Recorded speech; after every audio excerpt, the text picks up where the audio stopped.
nos amours, nos peines, nos haines, nos querelles. Pas de vacances, pas de dimanche, overbooké.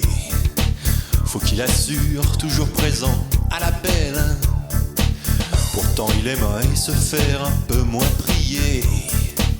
Quand il descend là du ciel, ce sera pas toujours pour se marrer. Son sale sourire d'éternel s'effacera quand il verra l'étendue de vos péchés. Bon, on va pas se mentir, un personnage manque pour l'instant cruellement à ce calendrier. Un personnage pourtant normalement très populaire auprès des enfants et qui est un des personnages, si ce n'est le personnage, le plus important de l'éditeur. Superman peut-être. Mais non, Spider-Man. Les enfants détestent Superman, ils le trouvent ringard. Alors que Spidey, je sais pas, ils le trouvent cool. En plus, il a des tonnes de comics liés à Noël. Du coup, j'en ai choisi une parce que quand je l'ai vu, j'y ai pas cru. Bon, que je vous situe vite fait le contexte. Nous sommes en 1983 et le Dallas Time Herald, un journal local de Dallas justement, voudrait bien avoir un petit supplément promotionnel à mettre en ses pages. Pourquoi ne pas redemander à Marvel, avec qui le journal a déjà commis un de ses suppléments, en faisant un team-up entre Spider-Man et l'équipe de football américain du coin, les Dallas Cowboys. Bref, et en voici la pseudo-suite, vu qu'on y retrouvera des personnages, des objets et qu'on y fera constamment référence. Vous êtes prêts pour Spider-Man Christmas in Dallas? Moi non plus, j'ai prévu de l'aspirine. La première page nous montre une page du Dallas Time Herald, à savoir le journal qui a commandé le comics. Non mais les mecs, vous essayez même pas d'être un petit peu subtil? D'ailleurs, en parlant de subtilité, l'on nous parle d'un inventeur millionnaire qui lance un gala de charité. Il se trouve que ce scientifique est déjà celui que Spidey a aidé lors du team-up de la fois précédente. Mais il apparaît qu'un vilain semble très intéressé par tout cela. Mais les éditeurs nous disent que seuls les plus grands fans de Spider-Man pourront deviner l'identité de ce vilain. Challenge accepté. Alors, voyons. Costume blanc, porte-cigarette, mains grosses comme des ballons de basket. C'est bien sûr Electro. Non mais sans déconner, si vous vouliez faire du mystère, il fallait peut-être éviter de mettre le méchant en pleine couverture. C'est un petit truc de débutant comme ça. Pendant ce temps, au Daily Bugle, J. Jonah Jameson décide d'embarquer Peter Parker avec lui à Dallas pour couvrir le gala de charité. Manque de bol pour Spidey, il avait décidé de passer le réveillon avec Tante May. Jameson est tout content, car il sera enfin loin de Spider-Man, cette menace ambulante, quand un stagiaire prend la défense de Spider-Man.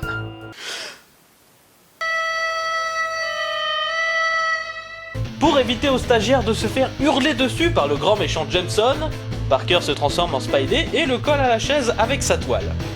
Robbie Robertson arrive alors que le stagiaire essaye de délivrer Jameson. Oh, t'en fais pas, ça partira dans 1 heure ou 2. Et il le laisse comme ça. Ok, je peux un peu mieux comprendre la mauvaise humeur de Jameson. Là pour le coup, c'est vraiment salaud le gars. Nous avons ensuite droit à 3 pages nous racontant les origines de Spider-Man. Et je vous évite ça parce que je suis gentil et qu'on en a déjà trop bouffé. À l'aéroport de Dallas, le millionnaire les accueille carrément à la sortie. C'est là que l'on apprend que Parker était en fait invité par le millionnaire, mais que Jameson voulait en profiter pour l'obliger à prendre des photos. Ah, Jameson, tu seras toujours mon gros bâtard préféré.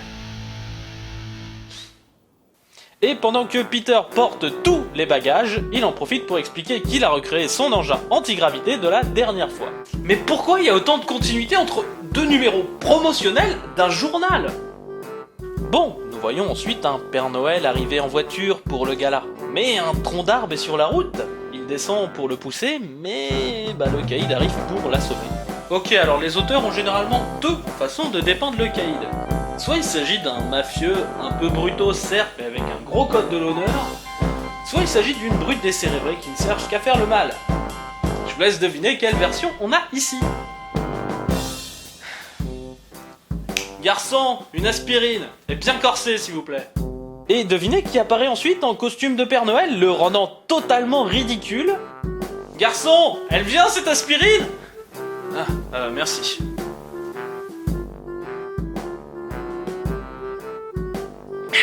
Et pendant que Spidey est invité à danser par Annie Eastman, ce qui semble donner à Jameson un infarctus, le caïd sort de son déguisement et demande à tous d'appeler leur famille pour une rançon. Garçon, il va pas falloir une autre, Non parce que, sans rire, Pourquoi se casser le cul à arrêter le Père Noël, lui piquer son costume, pour l'enlever 2 secondes après? Si c'est juste pour rentrer, je veux dire, c'est le caïd, il a des relations comme. Je pense qu'il a pas besoin de ça pour être invité à une fête. Bien sûr, Parker se change en Spider-Man, il y a de la baston, et au bout de plusieurs pages, Spidey entoile les mains du caïd auprès de l'invention antigravité du millionnaire. Une fois de plus, sentimental, ça va votre... Non mais sans rire, le caïd là, vous le laissez comme ça, il va crever dans l'espace. Hein. Le millionnaire inventeur en profite pour dire à Jameson qu'il est Spider-Man, puisqu'à chaque fois que celui-ci est à Dallas, Spider-Man y est aussi. Bon, c'est totalement random et assez stupide, mais vu qu'on a cette magnifique vision de Jameson en état de choc, je veux bien passer l'éponge. Jonah Jameson remplace ensuite le Père Noël.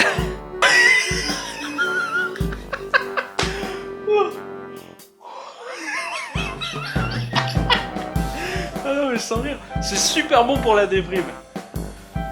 C'est juste dommage qu'il y ait tout le comics avant. Mais le millionnaire remarque que Parker est tout triste. Celui-ci lui explique donc qu'il voulait passer Noël avec Tante May et le millionnaire le vire de la fête pour lui dire de prendre son jet privé et de rejoindre Tante May. Sans déconner, tu n'aurais pas pu lui demander directement d'abord s'il souhaitait venir? Fin. Ce comics, c'est pas terrible, hein.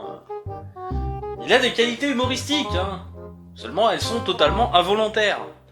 Puis bon, le pire, c'est qu'il y en a eu encore après. Vous voulez voir la pub pour le suivant?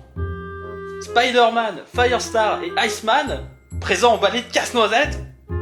Comptez pas sur moi pour le faire, celui-là.